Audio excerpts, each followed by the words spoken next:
नेकपा एमालेका अध्यक्ष केपी शर्मा ओलीले समाजवादको गन्तव्यलाई एमाले मात्र अघि बढाउन सक्ने बताउनु भएको छ।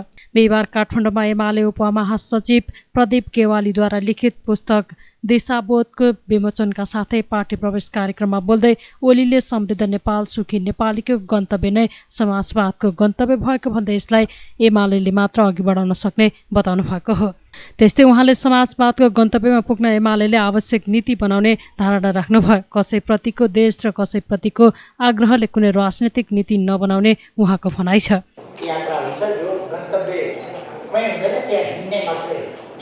हामी त्यस्तो यात्रा गरिरहेका छैनौँ राजनीतिमा र हामी कुनै कसैको ईर्ष्याभावले, कसैप्रतिको द्वेषले, कसैप्रतिको आग्रहले कुनै राजनीतिक नीतिहरू बनाउने अथवा यात्रा तय गर्ने गर्दैन। हाम्रो यात्राको प्रस्थान गन्तव्य निर्धारण गरेर हुन्छ।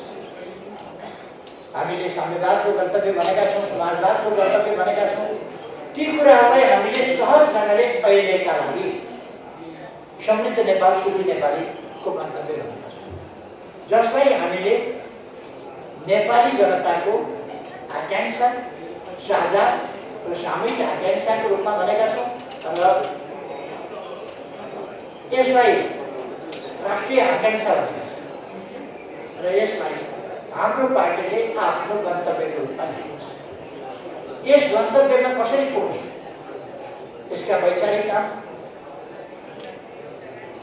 त्यस गन्तव्यलाई निर्दिष्ट गरिसकेपछि, त्यसको पहिचान गरिसकेपछि त्यहाँ पुग्नका लागि हामी कस्ता नीतिहरूका साथ, कस्ता कार्यक्रमका साथ, ती कार्यक्रमहरूलाई कार्यान्वयन गर्ने कुन क्षेत्रहरू, ती कुन क्षेत्रका कस्ता योजना, ती योजनामा विषयगत आवधिक गन्तव्यहरू, लक्ष्यहरू, आवधिक गन्तव्य अथवा आवधिक लक्ष्यहरू कस्ता राखेर अगाडि बढ्छौँ भन्ने कुरा पनि हामी स्पष्टताका साथ अगाडि बढ्छौँ। यसै प्रसङ्गमा दिशाबोधले एउटा समसामयिक आजको परिस्थिति भन्नाले यस परिस्थितिको यथार्थता, यसमा कुनै समस्या छ भने अवश्य समस्या छ, त्यसो भने ती समस्याहरू के हुन् पहिचान, तिनको कसरी समाधान हुन सक्छ, त्यो समाधानका उपायहरू र त्यस उपायका लागि के कस्ता कामहरू गर्नुपर्छ आजको सन्दर्भमा, ती कामहरू यस सन्दर्भमा एउटा पाठ्य सामग्रीको विचारलाई सुगठित, व्यवस्थित र स्पष्ट गर्ने कुरा, व्यवहारमा त्यसलाई उतार्ने कुरा, यी कुराहरूसँग सम्बन्धित रहे। यति बेला खास गरी दिशाबोध के को सन्दर्भमा भन्दा समाजवादका आधार निर्माणको सन्दर्भमा अथवा समृद्ध नेपाल सुखी नेपालीको गन्तव्य प्राप्त गर्ने सन्दर्भमा त्यसका आधारहरू कसरी तयार गर्न सकिन्छ, समृद्धिका आधार कसरी तयार गर्न सकिन्छ। समृद्धिका आधारका केही पक्षहरू हुन्छन्।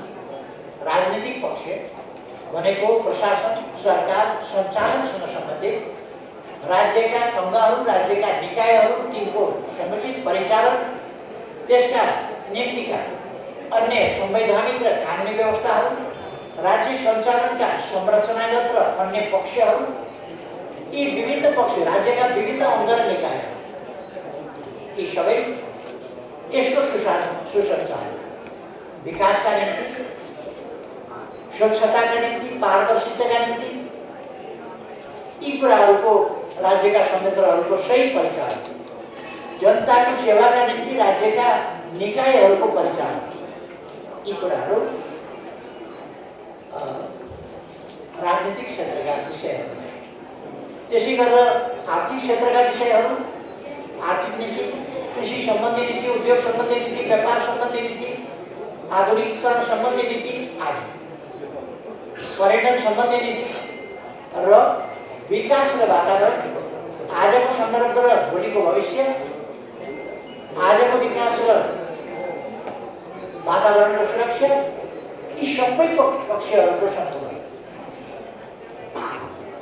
र अघि मैले राजनीतिको सन्दर्भमा भन्दा यसका आन्तरिक र बाह्य पक्ष पनि हुन्छन्, परराष्ट्र नीति पनि त्यसभित्र पर्छ राजनीति र विकासका प्रयासहरूमा पूर्वाधारहरूको निर्माण, बाटाघाटा, हवाई जहाज, पानी जहाज, जलमार्ग, हवाई मार्ग, यातायात, पुल, केबल कार, रोपवे आदि अनेक पर्छ।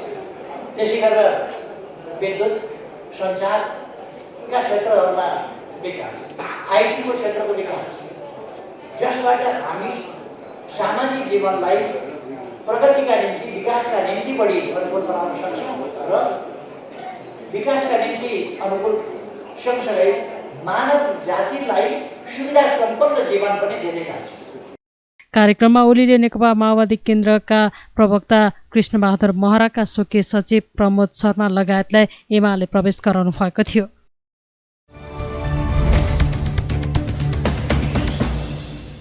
चिनिया विदेश मन्त्री वाङ यीको नेपाल भ्रमणका समयमा तमोर जलाशययुक्त आयोजनाको विषयलाई उच्च प्राथमिकतामा राख्न सरकारको ध्यानाकर्षण गराइएको छ। आयोजना प्रभावित क्षेत्रका जनताको तर्फबाट प्रतिनिधि सभाका सांसदहरू योगेश भट्टराई, विजय सुब्बा, भवानी प्रसाद खापुङ, वसन्त नेमुवाङ र राजेन्द्र राईले बिहिबार परराष्ट्र मन्त्री डाक्टर नारायण खड्कालाई ध्यानाकर्षण पत्र बुझाउनु भएको हो। ज्ञापन पत्र बुझाउँदै एमाले नेता तथा प्रतिनिधि सभाका ताप्लेजुङका सांसद योगेश भट्टराईले यसअघिको सरकारलाई पनि उक्त आयोजना अघि बढाउन ध्यानाकर्षण गर्दै आए पनि सोचे अनुरूप काम अघि बढ्न नसकेकाले पुनः ध्यानाकर्षण गरिएको जानकारी दिनुभयो। उहाँले उक्त आयोजना निर्माण भए प्रदेश 1 का साथै सिङ्गो मुलुकको आर्थिक समृद्धिका लागि दीर्घकालीन रूपमा ढोका खुल्ने बताउनुभयो। यो के छ भने ताप्लेजुङ, पाँचथर, तेह्रथुम र धनकुटा जिल्लाको एउटा साझा आयोजना तम्मर जलाशययुक्त आयोजना छ र यो आयोजना पहिले पनि हामी ताप्लेजुङ, पाँचथर, धनकुटा र तेह्रथुमका प्रतिनिधि सभाका सदस्यहरूले छलफल गरेर यो आयोजना अगाडि बढाउनुपर्छ भनेर अघिल्लो सरकारलाई भन्दै आएका हौँ र त्यही सिलसिलामा यसको प्री फिजिबिलिटी स्टडी पनि नेपाल सरकारले गर्यो र चिनिया राष्ट्रपति सी जिनपिङको 2019मा नेपाल भ्रमणको बेलामा पनि यस विषयमा दुई देशका बिचमा छलफल भयो र नेपालको विद्युत प्राधिकरण, त्यो चाहिँ विद्युत विकास भनौँ न लगानी बोर्ड र अनि चाइना पावर कम्पनीको बिचमा एउटा एमओयू पनि भयो र यो प्रक्रिया चाहिँ अगाडि बढाउने भन्ने कुरा भएको थियो। तर पछि यो आयोजना त्यसरी बढिरहेको छैन। यसले जति प्रगति गर्नुपर्ने त्यति प्रगति गरेको छैन।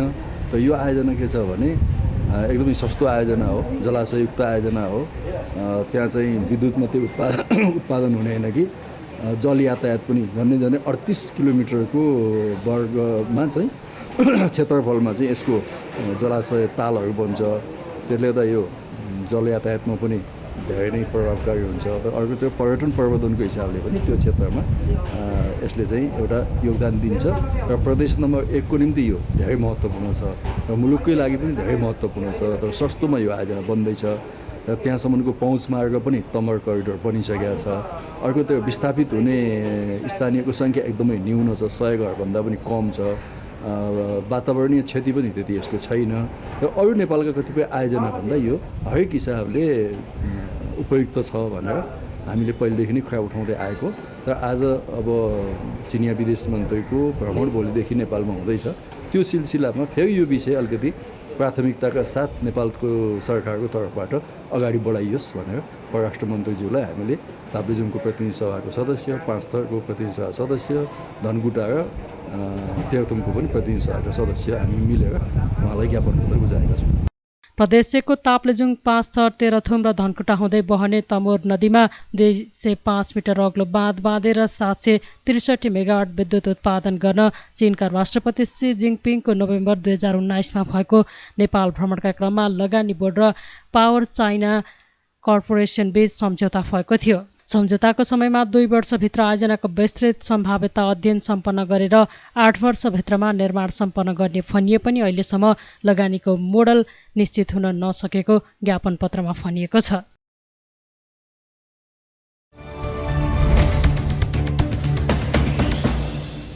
नेपाल ट्रेड युनियन कङ्ग्रेस एनटियुसीले नेपाली श्रमिकहरूको बृहत्तर हितका लागि विगतमा गरिएका समझदारी कार्यान्वयन गर्न आग्रह गरेको छ। एनटियुसी र कङ्ग्रेसबीच भएको 7 बजे समझदारी कार्यान्वयन भए मात्र आम श्रमिकको जीवनस्तर उकास्न सकिने भएकाले सो समझदारीलाई पूर्ण रूपमा कार्यान्वयनमा लैजान आग्रह गरिएको हो। संस्थापक अध्यक्ष स्वर्गीय गिरिजाप्रसाद कोइरालाको 12औं स्मृति दिवसको सन्दर्भ पारेर यही चैत 7 र 8 गते भएको राष्ट्रिय समितिको निर्णयबारे जानकारी दिन बिहिबार काठमाडौँमा आयोजित पत्रकार सम्मेलनमा ट्रेड युनियन कङ्ग्रेसका कार्यवाहक अध्यक्ष महेन्द्र प्रसाद यादवले सरकार र राजनीतिक दलहरू श्रमजीवीहरूको भविष्यप्रति संवेदनशील हुन नसकेको आरोप लगाउनु भयो। रोजगारदाता इमान्दार नहुँदा सामाजिक सुरक्षा योजनाको कार्यान्वयन प्रभावकारी बन्न नसकेको भन्दै उहाँले यसमा सरकारको इच्छा शक्तिको कमी देखिएको गुनासो गर्नुभयो। सामाजिक सुरक्षा लागू गर्नलाई सरकारको इच्छा शक्तिको धेरै आवश्यकता पर्छ। संसारमै हामीले हेर्ने हो भने सुरुको अवस्थामा धेरै हिस्ट्री हेर्दाखेरि डेभलप हुँदै गयो। पहिले सुरुको अवस्थामा जति पनि अहिले हामी धनी मुलुकहरू हेरिरहेका छौँ तिनीहरूले एउटा क्राइसिस हुँदाखेरि यसलाई कसरी म्यानेज गर्ने र त्यसपछि कसरी लिबरलाइजेसन गर्ने भन्ने हिसाबले उनीहरू अगाडि बढ्दै गयो। जति उनीहरू अगाडि बढ्दै गयो अनि पछि आएर के छ भने आइएलओले के छ भने आइएलओको ठुलो कन्सर्न रह्यो। आइएलओको के छ भने सोसल जस्टिसको यो सोसल सेक्युरिटी भन्ने कोर विषय हो, धेरै ठुलो कन्सर्न रह्यो। कन्सर्न रहिसकेपछि त्यहाँ आइएलओ कन्भेन्सन 102 र रिकमेन्डेसन 202 त्योभन्दा पनि पहिले चाहिँ धेरै कन्भेन्सन र रिकमेन्डेसनहरूको यो टोटल एउटा एकीकृत रूप हो। यो ल्याइसकेपछि अनि यी कम्पोनेन्टको आधारमा हामीले के छ भने यहाँ हामीले 2 दशकदेखि सङ्घर्ष गरेर निश्चित साँच्चै भन्ने हो भने तपाईँहरूले जान्नु पनि हुन्छ। आदरणीय हाम्रो पूर्व अध्यक्ष लक्ष्मण बहादुर बस्नेतले के छ भनेपछि 2 दशक अघिदेखि नै सामाजिक सुरक्षा हुनुपर्छ भनेर चाहिँ लाग्यो। पछि हामी अरू युनियनहरू अरू जति पनि सोसल पार्टनर्सहरू छ त्यसलाई पनि हामी एकीकृत गरेर के छ भने सङ्घर्ष गर्दा गर्दै हामीले ऐन पायौँ। त्यो ऐन चाहिँ महँगो थियो। कसरी महँगो थियो भनेपछि हामीले त्यसको लागि केही लचकतालाई स्वीकार्यौँ। रोजगारदाताहरूले सामाजिक सुरक्षामा सहमति नहुँदाखेरि उनीहरूले हामीलाई केही लचकता चाहियो र हामीलाई के भन्यो त्यतिकै नै के छ भने सामाजिक सुरक्षा चाहियो। दुर्भाग्यवश हामी सँगै बसेर सहमति गरेका छौँ र यो सहमतिको डकुमेन्ट के छ भनेपछि जब कार्यान्वयन हुन्छन् अनि श्रम ऐनका जस्तै महासचिवले उल्लेख गर्नु 145 लगायतका विषयहरू जुन कमजोर पाटोहरू छन् त्यसमा मात्रै खेल्ने र इमान्दार नहुँदाखेरिको स्थितिमा के छ भने समस्या पर्यो। त सरकार पनि त्यति इमान्दार हुन सकेको छैन स्थिति अहिलेसम्म र रोजगारदाता पनि इमान्दार हुन सकेको छैन। निश्चित रूपमा के छ भने यसको लागि चाहिँ हामीले किनभने यत्रो लचकता दिइसकेपछि यसमा फुल पेजमा हाम्रो के छ भनेपछि लबिङ पनि हुन्छ, एडभोकेसी पनि हुन्छन्, प्रेसर पनि हुन्छ र आवश्यक पऱ्यो भने हामी अभियान चलाएर पनि जान्छौँ र निश्चित रूपमा के छ अनौपचारिक र स्वरोजगार श्रमिकलाई र केही वर्कर्सहरू हामी प्रारम्भ पनि भएको छ। त्यसको सन्दर्भमा बाहिर आइसक्यो कि लेबर मार्केट रिफर्मको अलिकति जटिल प्रक्रियाहरू पनि छन्, त्यसलाई पनि हामीले हेर्दैछौँ गरेर। एनटियुसी बैठकले संविधानदेखि सबै पार्टीका प्रमुख नीति समाजवाद भए पनि कार्यक्रम भने त्यसको विपरीत हुने गरेको निष्कर्ष निकालेको महासचिव योगेन्द्र कुमार कुँवरले जानकारी दिनुभयो।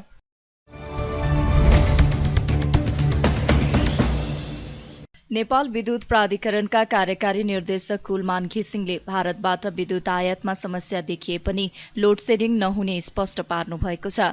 बिहिबार काठमाडौँमा पत्रकार सम्मेलन गर्दै घिसिङले भारतमा विद्युतको मूल्य उच्च भएकाले खरिद नगर्दा केही समस्या देखिए पनि लोड सेडिङ नहुने स्पष्ट पार्नु भएको हो।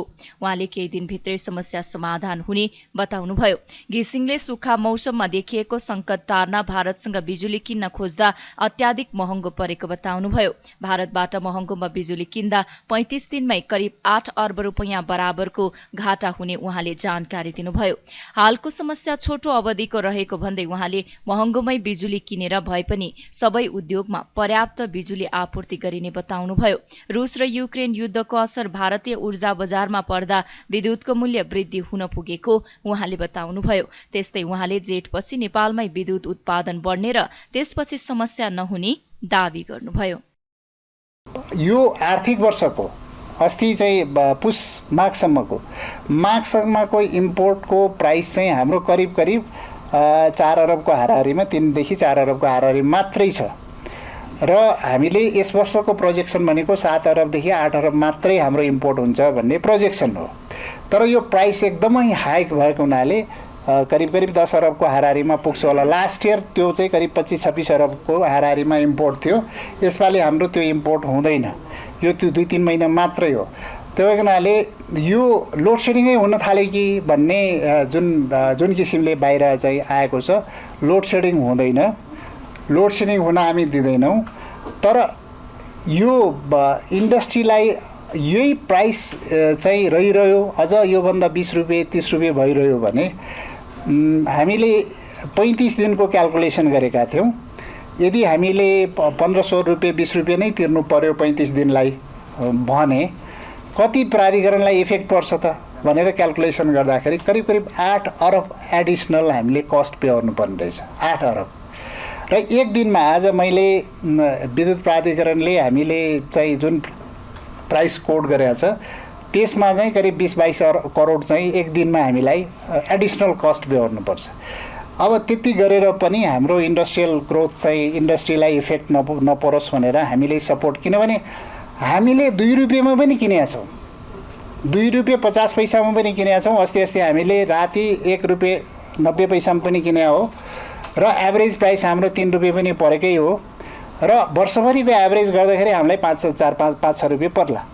तर सर्ट पिरियडमा हामीलाई महँगै भए पनि इन्डस्ट्रीलाई सपोर्ट गरौँ भन्ने हिसाबले हामीले त्यो स्ट्राटेजी ल्याएका छौँ। तर लामो समयसम्म हामीले सक्दैन त्यो।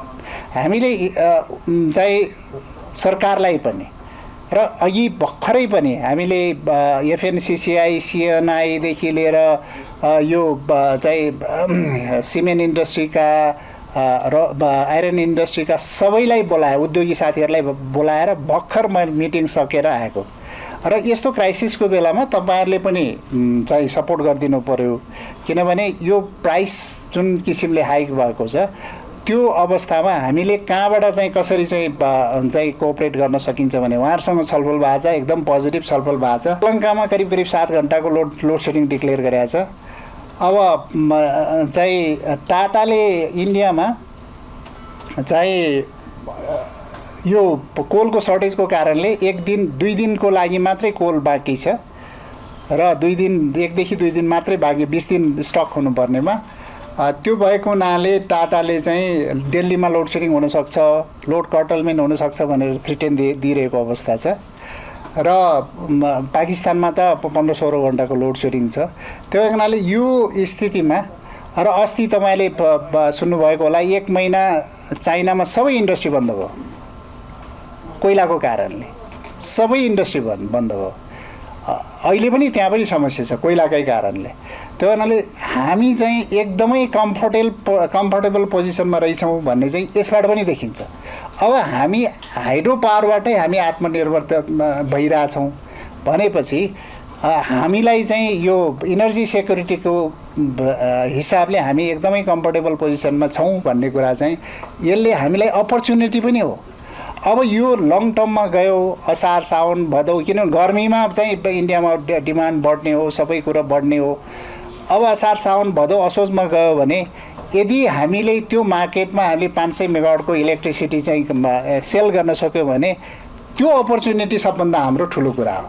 ठुलो कुरो त्यो अपर्च्युनिटीको रूपमा पनि हेर्नुपर्छ। अहिले सर्ट टर्ममा हामीलाई क्राइसिस भयो भने पनि त्यो हामी म्यानेज गर्छौँ। अहिलेको स्थितिमा हामी चाहिँ नेपालको विद्युत अहिले जुन हिसाबले हामी तामाकोसी आइसकेपछि एकदमै कम्फर्टेबल पोजिसनमा थियौँ।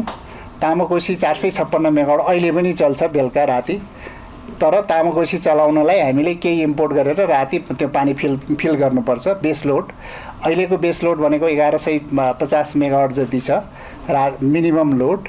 त्यो भएको हुनाले अहिले हामी केही प्रोजेक्टहरू 200 मेगावाट जतिको प्रोजेक्ट असारसम्ममा आउँदैछ, थप प्रोजेक्टहरू आउँदैछ र त्यो गर्दाखेरि 2300-2400 मेगावाट हाम्रो यसपालिमा चाहिँ जेनेरेसन क्यापासिटी हुन्छ। 2000 मेगावाट नै हाम्रो लोड बढ्यो भने पनि हामीसँग 400-500 मेगावाट चाहिँ अहिले हामीले एक्सपोर्ट गर्न चाहिँ मिल्ने चाहिँ पावर छ र हामीले करिब 800 मेगावाटको चाहिँ इन्डियामा एक्सपोर्ट गर्ने, यो ड्राई सिजनमा इन्डियामा एक्सपोर्ट गर्ने भनेर 800 मेगावाटको 6वटा हो कि 7वटा प्रोजेक्ट हामीले मिनिस्ट्री अफ पावर, इन्डियाको मिनिस्ट्री अफ पावरमा हामीले सबमिट गरेका छौँ। उहाँले पोजिटिभली त्यसको चाहिँ रिभ्यू गरिराख्नु भएको छ। हामीलाई लाग्छ यो वर्ष अस्ति जेएसी मिटिङमा पनि यो कुरा भएको छ र उहाँले पोजिटिभली यो ड्राई सिजनभन्दा अगाडि यो कुराहरू क्लियर हुन्छ भनेर हामीलाई चाहिँ यो कमिटमेन्ट दिनुभएको छ। उहाँले अहिलेको बेस लोड करिब 1150 मेगावाट रहेको भन्दै विभिन्न आयोजना मार्फत विद्युत आपूर्ति सहज हुने विश्वास व्यक्त गर्नुभयो।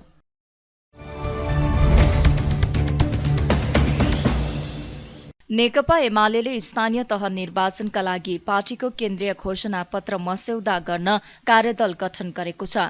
बिहिबार काठमाडौँमा सम्पन्न एमाले केन्द्रीय कमिटी बैठकले वरिष्ठ उपाध्यक्ष तथा नीति अनुसन्धान प्रतिष्ठानका प्रमुख ईश्वर पोखरेलको संयोजकत्वमा 7 सदस्य कार्यदल गठन गरेको हो।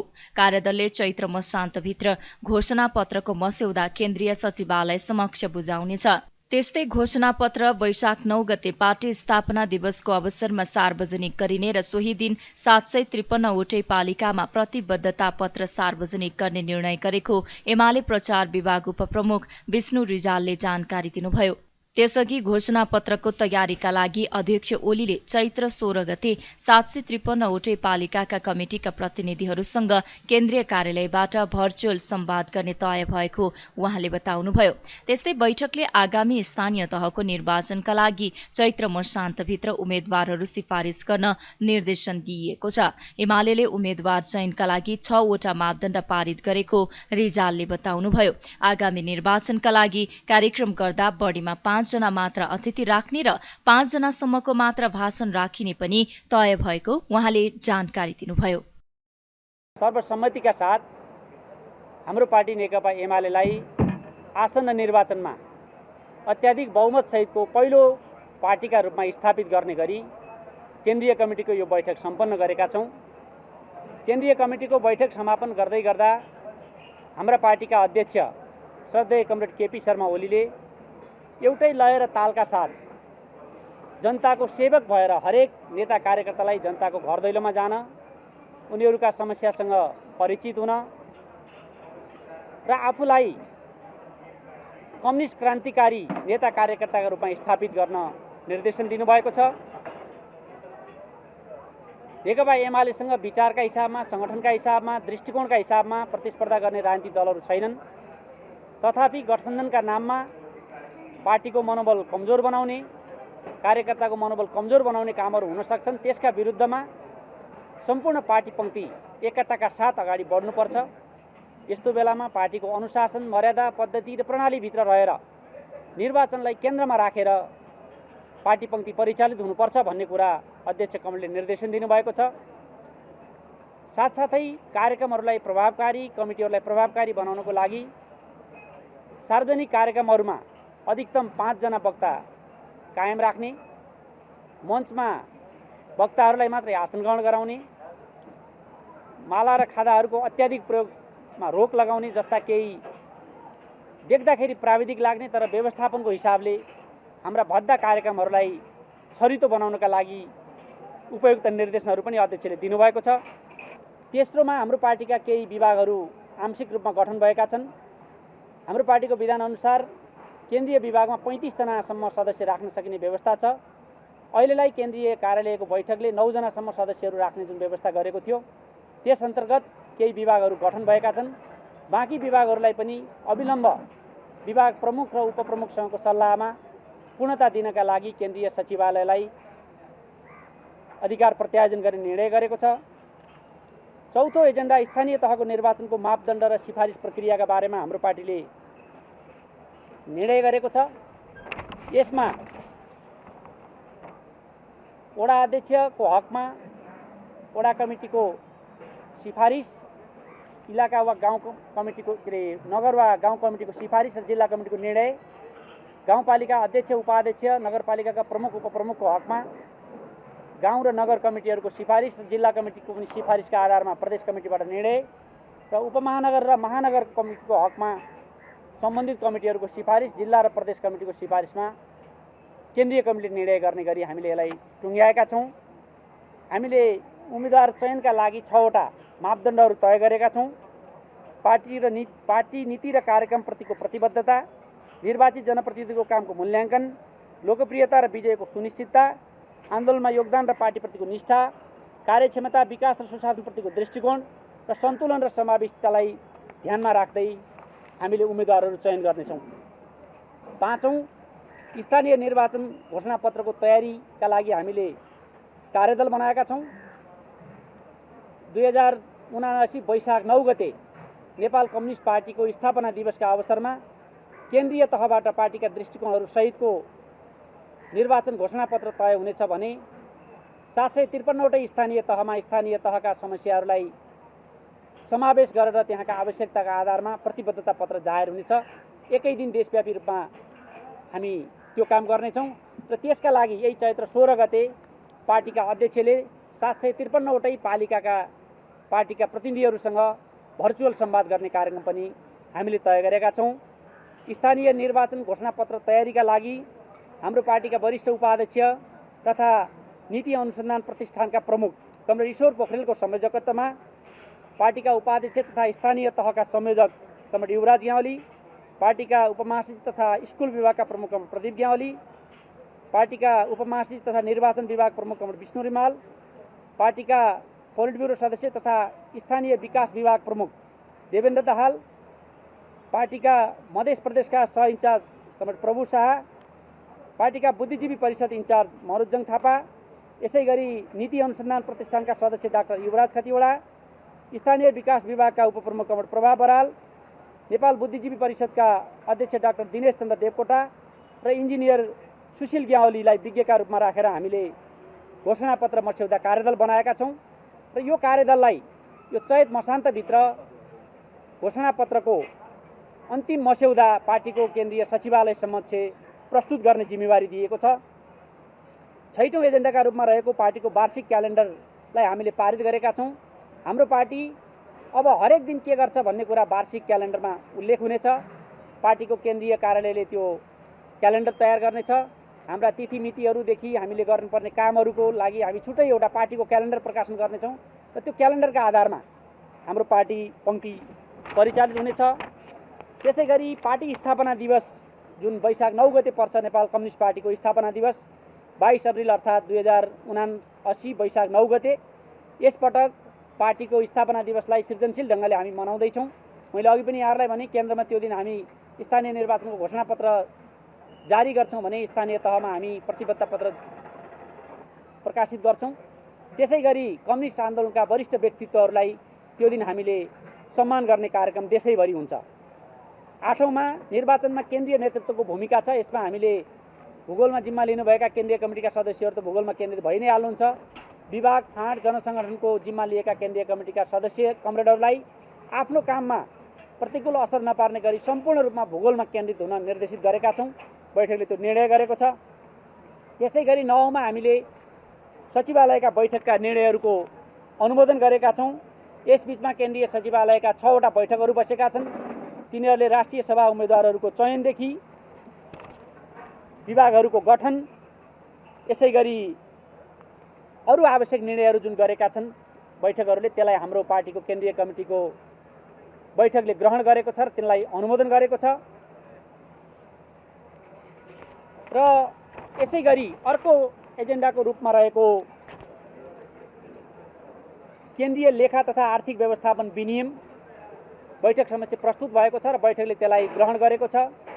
पार्टीका उपमहासचिव तथा केन्द्रीय लेखा तथा आर्थिक व्यवस्थापन विभागका प्रमुख विष्णु रिमालले बैठक समक्ष हाम्रो पार्टी आर्थिक रूपमा कसरी परिचालित हुन्छ, हाम्रा आर्थिक अनुशासन र नियमहरू के कस्ता हुन्छन् भन्ने बारेमा उल्लेख गरेर जुन विनियम प्रस्तुत गर्नुभएको थियो त्यसलाई बैठकले पारित गरेको छ। र 10औँमा हाम्रो विविध विषय रहेको थियो। त्यस अन्तर्गत प्रदेशमा विभागहरू थपका लागि माग भएर आएको छ। तपाईँहरूलाई थाहा छ हाम्रो केन्द्रमा 32वटा विभाग छन्। त्यो मध्ये 29वटा विभागसम्म जिल्ला र प्रदेशमा गठन गर्न सक्ने हामीले निर्णय गरेका छौँ। बैठकमा अध्यक्ष ओलीले उच्च मनोबलका साथ चुनावी मैदानमा उत्रिन केन्द्रीय सदस्यहरूलाई निर्देशन दिनुभएको थियो। गठबन्धनको भयबाट मुक्त भएर चुनावमा जान ओलीले निर्देशन दिनुभएको प्रचार विभाग उपप्रमुख रिजालले जानकारी दिनुभयो।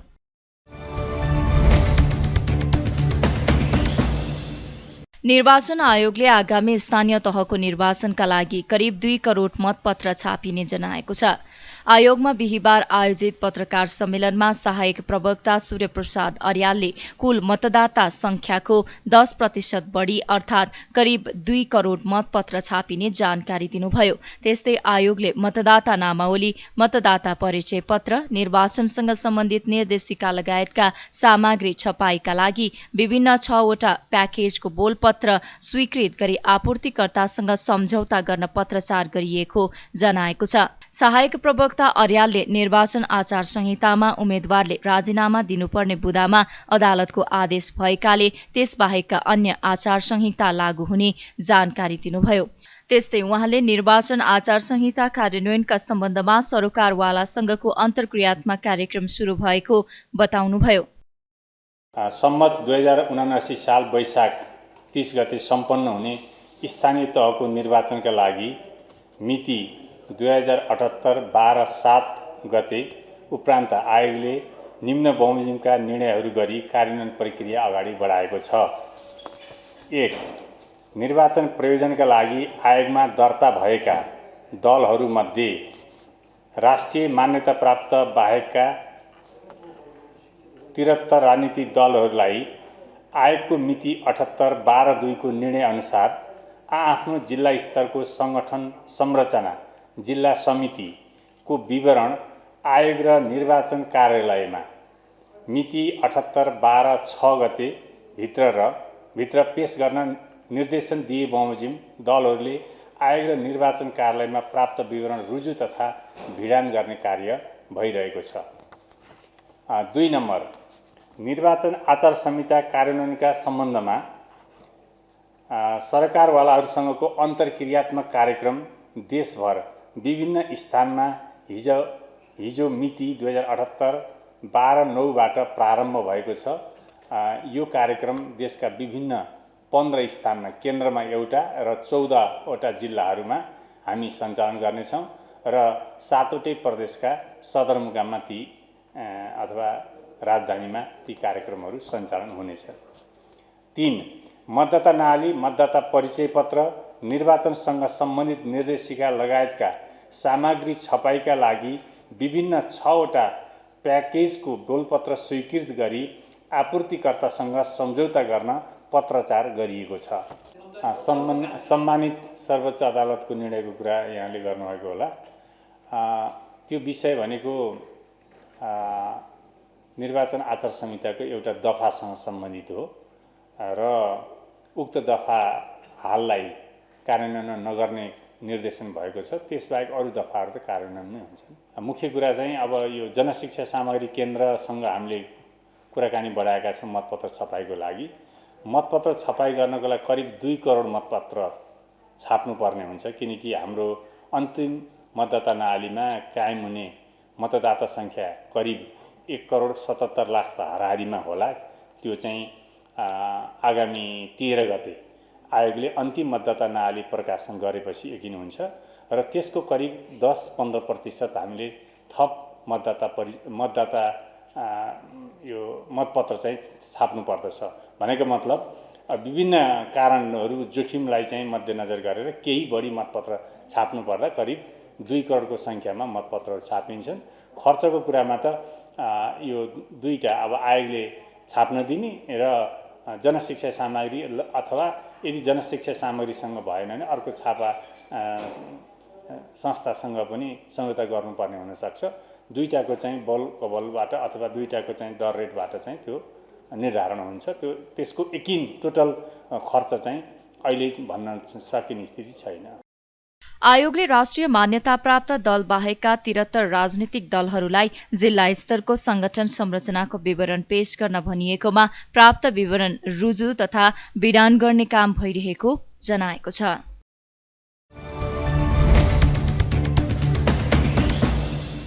महिला बालबालिका तथा ज्येष्ठ नागरिक मन्त्री उमा रेग्मीले आगामी आर्थिक वर्षका लागि नीति तथा कार्यक्रममा यौनजन्य हिंसा सम्बन्धी कार्यक्रम समावेश गर्न सबैले पहल गर्नुपर्ने बताउनु भएको छ। महिला कानून र विकास मञ्चले बिहिबार काठमाडौँमा आयोजना गरेको कार्यक्रममा मन्त्री रेग्मीले आगामी आर्थिक वर्षका लागि नीति तथा कार्यक्रम र बजेटका विषयमा छलफल सुरु भइसकेको भन्दै यौनजन्य हिंसा सम्बन्धी कार्यक्रम समावेश गर्न सबैले पहल गर्नुपर्ने बताउनु भएको हो। जनसङ्ख्याको 75% प्रतिनिधित्व गर्ने मन्त्रालयमा बजेट धेरै न्यून रहेको उल्लेख गर्नुहुँदै उहाँले चालु आर्थिक वर्षमा मात्र 1 अर्बभन्दा बढी पुर्याउन सफल भएको जानकारी दिनुभयो। उहाँले यसपटक पनि जिल्लामा महिला, बालबालिका, ज्येष्ठ नागरिक र अपाङ्गता भएका समस्या सुन्नका लागि सम्पर्क कार्यालय स्थापना हुने विश्वास व्यक्त गर्नुभयो। महिला राष्ट्रपति भएकाले महिला दिवसको कार्यक्रमको प्रमुख अतिथिको निमन्त्रणा दिन समय माग गर्दा पनि महिला मन्त्रीले पाउन नसकिएको गुनासो गर्नुभयो। म त 19 वर्ष भयो अन्तर्पार्टी महिला सञ्जालमा काम गरेँ। सबै पार्टीका महिला मिलेर काम गरिरहेको छौँ। त्यसमा हुँदा एउटा कुरो के भने जो पोजिसनमा हामी पुग्छौँ त्यो पोजिसनमा पुग्ने महिला पनि महिलाको दिमागमा पनि महिलाका प्रति के गरौँ भन्ने भावना हुनैपर्छ। त्यो भावना पलाउनै पर्छ। इन्दिरा गान्धी हुनुहुन्थ्यो प्रधानमन्त्री, जति बेला भारतका सबै महिला त इम्पावर भएको थिएन नि। कति धेरै अन्याय थियो त्यो ताक।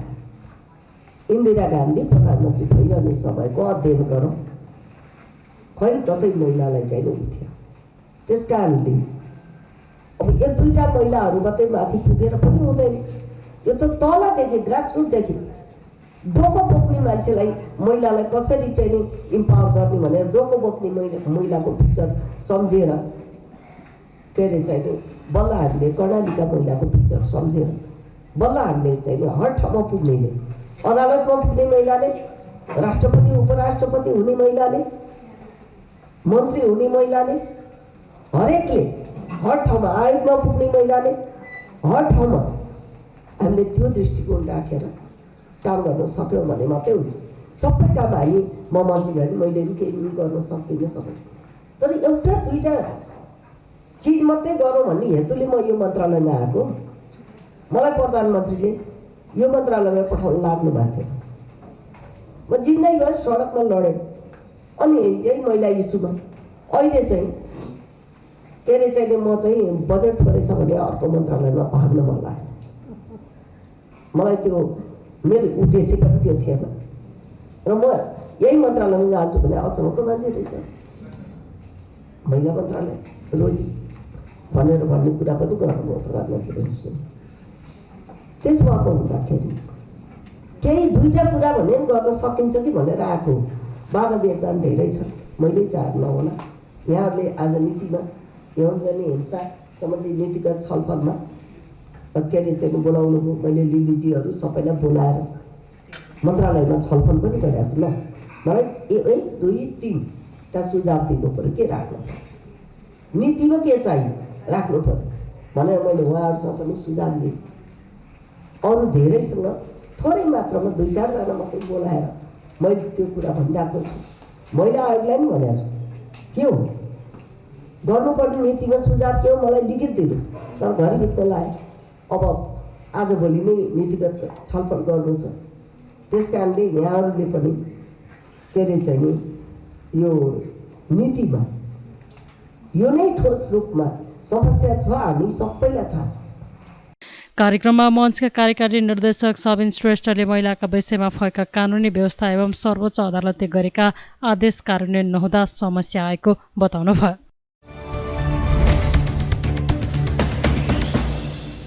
फ्लोरिकल्चर एसोसिएसन नेपालको आयोजनामा बिहिबारबाट ललितपुरमा 23औं पुष्पमेला सुरु भएको छ।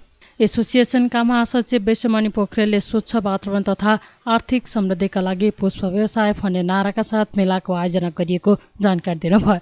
पुष्प मेलामा अफिसियल स्टल 4वटा, प्रतियोगितात्मक प्रदर्शनी स्टल 2वटा र व्यावसायिक स्टलका लागि 56वटा सहित जम्मा 62वटा स्टल रहेका छन्। मेलामा मौसमी फूल, आलकारिक बोट बिरुवा, कट फ्लावर, ड्राई फ्लावर, सुनाखरी, कम्पोस्ट मल, फूलको गानो, बिउ बिजन, ग्रिनहाउस, कृषि औजार, उपकरण, प्याकेजिङको सामग्री, सूक्ष्म तथा थोपा सिँचाइ प्रविधि, आधुनिक पुष्प खेती प्रविधि र जैविक विषादीका प्रदर्शनी तथा बिक्री कक्ष रहेका छन्। मेलामा पुष्प नर्सरी, पुष्प फर्म, पुष्प तथा पुष्पजन्य आपूर्तिकर्ता कम्पनी, व्यवसायीहरू तथा विभिन्न सङ्घ संस्थाहरूको सहभागिता रहेको छ। मेला आगामी आइतबारसम्म चल्नेछ।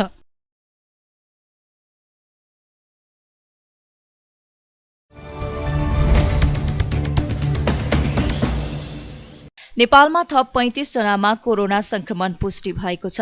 देशभर गरिएको 3881 पीसीआर परीक्षणका क्रममा 32 जना र 1387 एन्टिजेन परीक्षणका क्रममा 3 जनामा कोरोना संक्रमण पुष्टि भएको हो। कोरोनाकै कारण बिहीबार कसैको पनि मृत्यु नभएको स्वास्थ्य मन्त्रालयले जनाएको छ।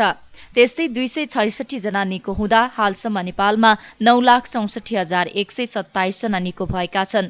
हाल देशभर 2,219 सक्रिय संक्रमित आइसोलेसनमा र 106 जना क्वारेन्टाइनमा रहेको मन्त्रालयले जनाएको छ।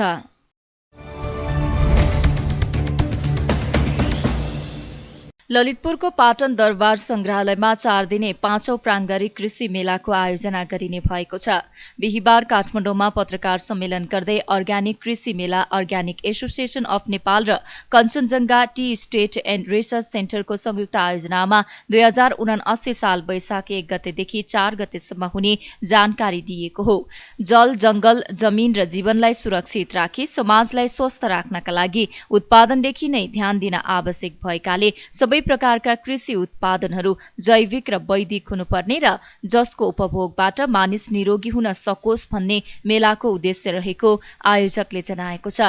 पत्रकार सम्मेलनमा अर्ग्यानिक एसोसिएसनका महासचिव तथा मेला संयोजक शान्ता बास्कोटा कोइरालाले मेलामा 50 भन्दा बढी स्टल राख्ने र 30 लाख खर्च अनुमान रहेको बताउँदै 1 करोड बराबरको कारोबार हुने अपेक्षा संस्थाले राखेको जानकारी दिनुभयो। रोग लागेर औषधि उपचार गर्नुभन्दा पनि रोगै नलाग्ने उपायको खोजी आजको मुख्य आवश्यकता भएकोले Kanchenjunga tea estate and research centre प्रालीबाट यो सूचना विगत 25 वर्षदेखि पस्कँदै आएको कुरा पनि जानकारी गराउँदछु। विगत 4 वर्षदेखि उक्त नाममा काठमाडौँको उपत्यकामा अर्ग्यानिक जैविक कृषि मेलाको आयोजना गर्दै जनचेतना अभिवृद्धि गर्ने काम गर्दै आएको र अर्ग्यानिक उत्पादनहरूलाई सस्ता गर्न अर्ग्यानिक एसोसिएसन नेपाल स्थापना गरी अर्ग्यानिक उत्पादनलाई प्रवर्धन गरिरहेका छौँ। अर्ग्यानिक उत्पादनहरूको बारेमा आम नागरिकमा जानकारी दिँदै त्यस्ता उत्पादनको प्रवर्धन गरी अर्ग्यानिक अभियानलाई टेवा पुर्याउन उत्पादन र उपभोक्ताको साझा मञ्चको विकास गर्ने, अर्ग्यानिक उत्पादनका बजार प्रवर्धन गर्ने र शुद्ध भोजन स्वास्थ्य जीवनको भन्ने जनचेतना अभिवृद्धि गर्ने मेलाको विशेष लक्ष्य रहेको छ।